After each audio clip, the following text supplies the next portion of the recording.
Hi, Alan Cox here.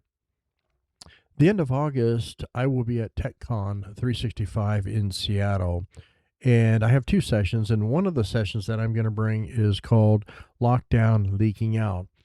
In that session, I'm going to talk about whether or not we're actually safer by blocking external sharing, and if we do, what other problems that may create. Does it cause you additional risk, or are you actually safer? We're going to talk about that in that session. That's a conversation that I often have with organizations. And so Microsoft recently has released a feature inside of Purview that allows us to create DLP policies that will block specific domains or user email addresses if, say, we're collaborating with a particular vendor or partner. But we want to ensure that specific data doesn't reach the wrong user or email address or domain. We now have that capabilities, and so that's what we're going to take a look at today. There's tons of use cases for this. We're just going to kind of walk through the settings and show you kind of what it can do, and maybe lead you in a couple different directions. But so that's the topic we're going to talk about today: is stop sensitive files from reaching the wrong people using Microsoft Purview, and that's going to be our focus today. Let's get started.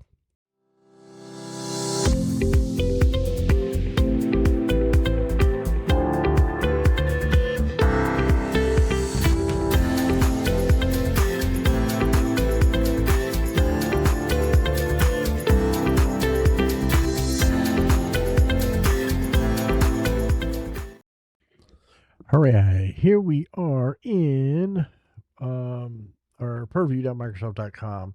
And so I'm going to go here, I'm going to go to our solutions, and we're going to go to data loss prevention here. We go to data loss prevention. I'm going to create a new policy here, new policy and rule. So we're going to create a policy, but I'm going to show you something here in just a second. We're going to go to custom and custom, okay? And the reason is because we're gonna customize this rule just a little bit. And so we go next here, and what we're gonna do is we're gonna block block, if I can type, block Cox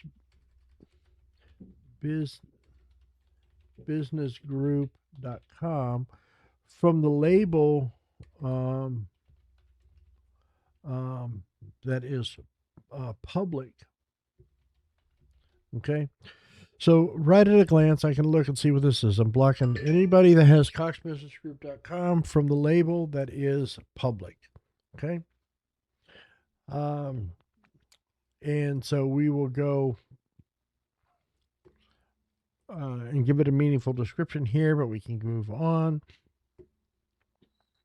Okay. And I just chose that because it's just going to be easy. You can do SIT, you can do trainable classifier, tons and tons of stuff. You can make this as part of a condition. But I'm going to show you something here. We're going to go. We're just going to go Teams, Outlook, or rather Teams, OneDrive, and SharePoint sites. Okay, so anything that's shared from that site, want to make sure that nobody that has a Cox Business Group domain, email address, or part of that domain can access any of that through our user sharing. But I'm going to show you this here. So because what we're going to do is we're going to use a label, but when you use Teams and you click here, and we go into creating the custom rule, I'll just show you this. I won't even create the rule. We go in here, and if I were to go to add a condition, you can see that just content contains, and content is shared from Microsoft 365. So if I click here, and I click the condition add, I just basically get sensitive information type and trainable classifiers. That's it. And the reason is because I don't have as many options if I have Teams selected. Maybe that's going to come, we'll see, but I'm just going to go SharePoint and OneDrive right now. So anything that is shared from SharePoint and OneDrive will get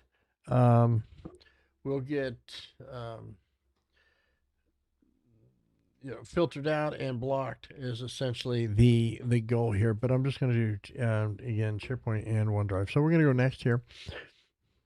And now we're going to create this rule here. Because I did custom, I have to create the rule. So we're going to go in here and I'm going to create a rule. In this case, we're going to say block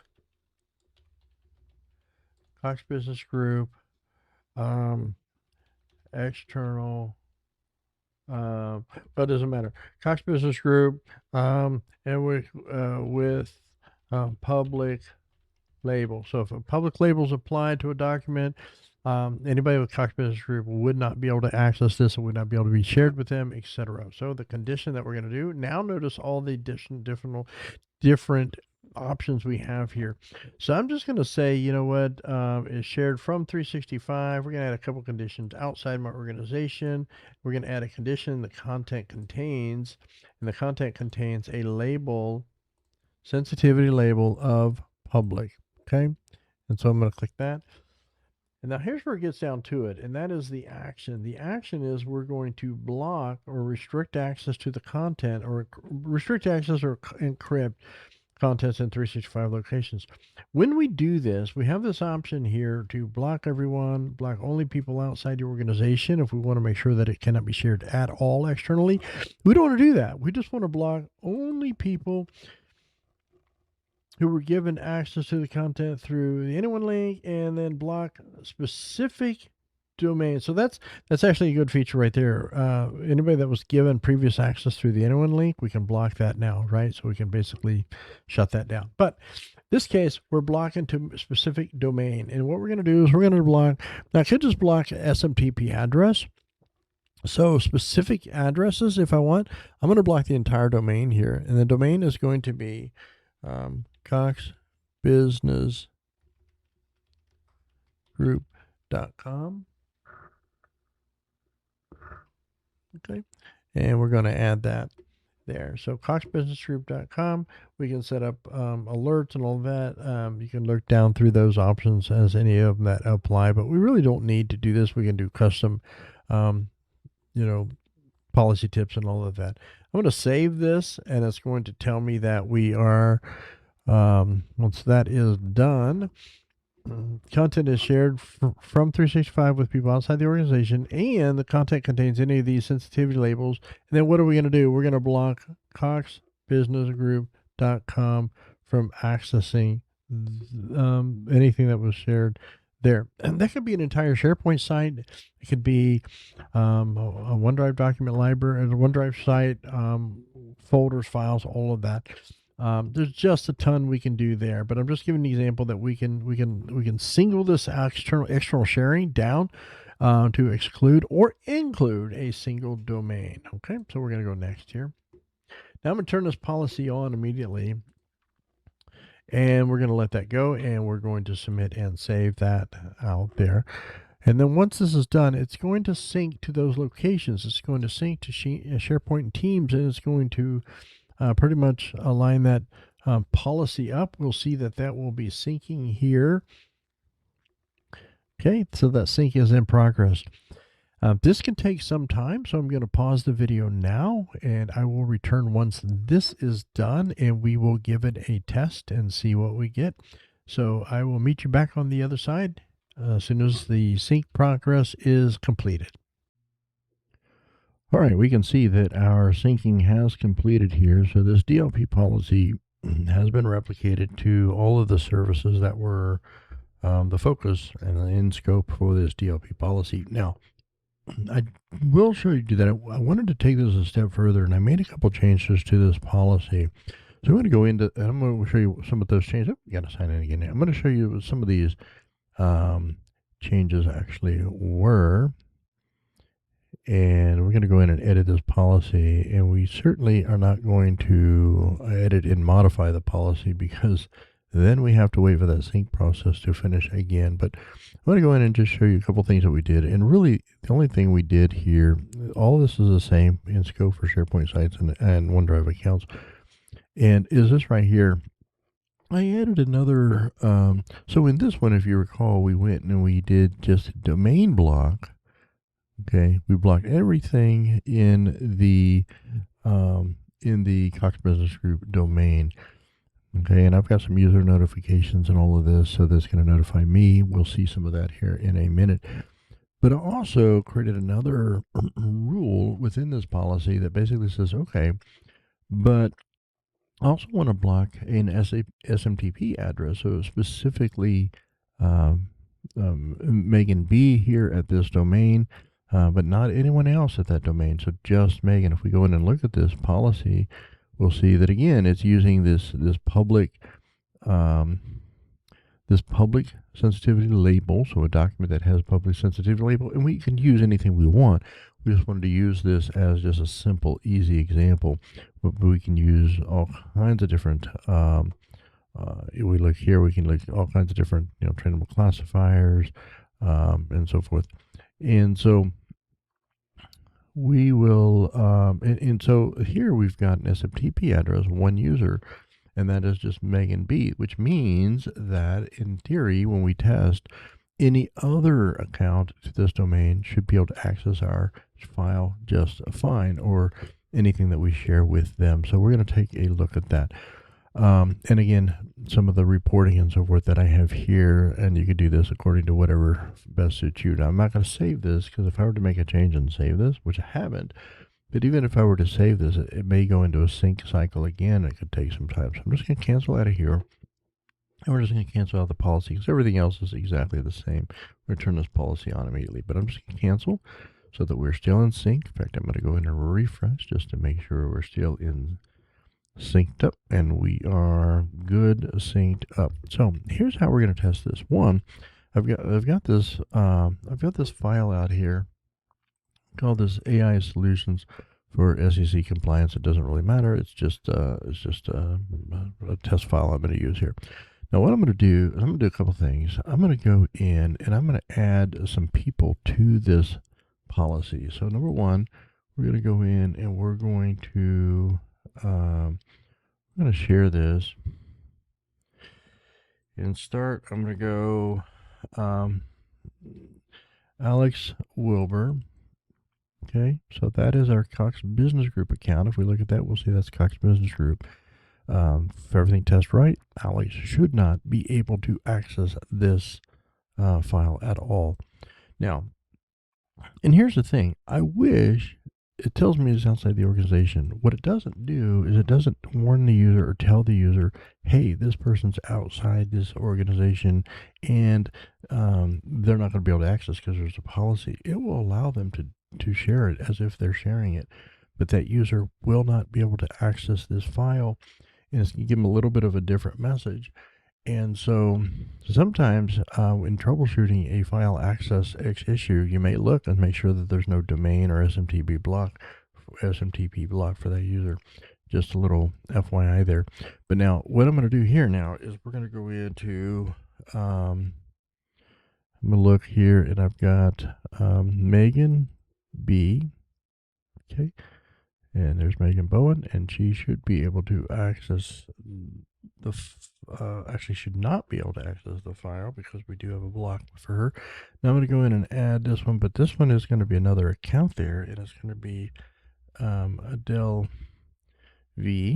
Vance. Okay, at the same domain as Megan. So here's what I expect to happen. Alex will be blocked, Megan will be blocked, but Adele will be able to access this file just fine. But notice they're all saying they're outside the organization, but there's no additional warning about the fact that we have a policy that's going to prevent them from accessing this file, even though we are granting them access. So we're going to send this. And so I actually have a link copied, but we can go up here and just copy another link here. It's fine. And so if we look at our settings, we'll see that they have access. 4 people have access. We go into manage access and we'll see they have access. And it's all just view only access. It really doesn't matter. So we're going to go here. Now, first thing I'm going to do is I'm going to go to Alex. So here's Alex. And he is in the Cox Business Group. I would expect Alex to be blocked. So we're going to go in and we're going to do a Control V and paste. See if we can paste. Well, oh, I did a Windows V, but there's the link anyway. So there's the link. We're going to hit enter here. You cannot access this site due to organizational policies. So it's not even a request access. You know, if there was no policy in place, this would just say, request access to the site. here it says that due to an organizational policy, they cannot access the site. Okay, let's go to let's go to Megan now, and we're going to do the exact same thing here. I'm going to do a Control V, and we are going to say Enter. And Megan gets the exact same message. You cannot access this site due to organizational policies. Okay, good. So far, so good. Let's go on to Adele. And so we are logged into Adele here. There is Adele down here. We're actually in the Copilot, but in any case, I'm going to go here. I'm just going to kind of paste it right here. And my expectation is Adele will be there. It is. Word popped right up. So Adele definitely has the access to it. Now, notice that Dell, as soon as this loads here, Dell's only going to have read-only access because that's only the permission that we have given Adele. Adele cannot do anything else with this. Okay. We can request more access, but that's it. But that's it. So now what we should see, and I'm going to wait and see, give us a second and see. I'm going to do one thing here. First of all, I'm going to sync. I'm going to see if we get any of those messages, because we will get some alert messages come in here in just a second. I'm going to give it just a pause here. One thing I'm going to do now is I'm going to just see how quickly this may work. I'm going to go ahead and change this. I'm going to change this label, because the rule is this particular label, this public label. And I'll add this one because some of the others may be restricted enough that it doesn't allow external. I'm not sure. I don't remember some of my labels here, but this Copilot block here, it really there's nothing on this label. It's only used in DLP policy that's going to restrict Copilot from accessing and processing. So in this case, I'm going to change this label. Okay. So I'm going to change that label here, and that's good. Now, because the label's changed, actually, let me do this. I'm just going to refresh that, make sure that label's still on there. If that label's still good, then what I may do is, we're just going to see, I don't know, if it'll actually work in the amount of time that we are going to give it.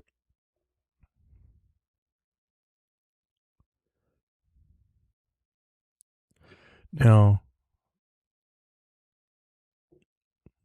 there, it's a black label. Notice there's no summary here, because the part of that label, I did use a DLP policy even in another video to block Copilot from accessing anytime this label appears. That's neither here nor there for what we're doing here, but just a little point of reference. Now, what I'm going to do now is go into, I'm going to refresh this and see if it will open. Okay, it may not just yet. It may take some time, so I'm not going to spend much time on this, but we know what the policy is, and the policy is if this label is present. There it is. So it did work pretty quickly. So now we've just simply removed one of the conditions of the policy, which was the label. And so we're going to go back to Adele here, and we're going to just open up a new window here and repaste that URL to our file, and we should see that Adele, or rather Megan, should be able to access this file as well. And of course Adele always could, because Adele was excluded from the policy. So all right, waiting for this to pop up here. Refresh.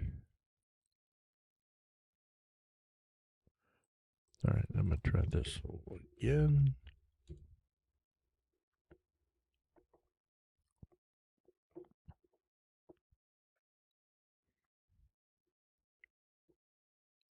While I wait on that, I'm going to, okay, something's weird going on. Okay, that's maybe an internet issue. But there we go. So it popped up here. So now we've excluded the policy, or excluded one of the conditions of the policy, or basically changed one of the conditions of the policy, and therefore it now works for us. We have not gotten the alerts. Usually this comes in pretty quick, but I do not have them, because we do get some alerts there. And let's see if I got one here from a little while ago I was doing. And so you can see this alert here, basically that there's a rule Okay, so a little bit of information there on what that rule would actually look like, or what that report would look like. So um, that is it. I'm going to go back and just change this back to public because that works. And now, of course, all those policies should be applied and block those users. So that is a little bit about how we can leverage this feature inside of our DLP policies to exclude and really be pretty granular to limit the access. Even if you share a file with an individual from either internally or externally, if you exclude the domain or exclude their single SMTP address, we can get real granular with our DLP policies. So that is a look on how we can further control access to our SharePoint, OneDrive, even Teams files using DLP policy on a much more granular level. I hope this has been helpful. Thanks for watching.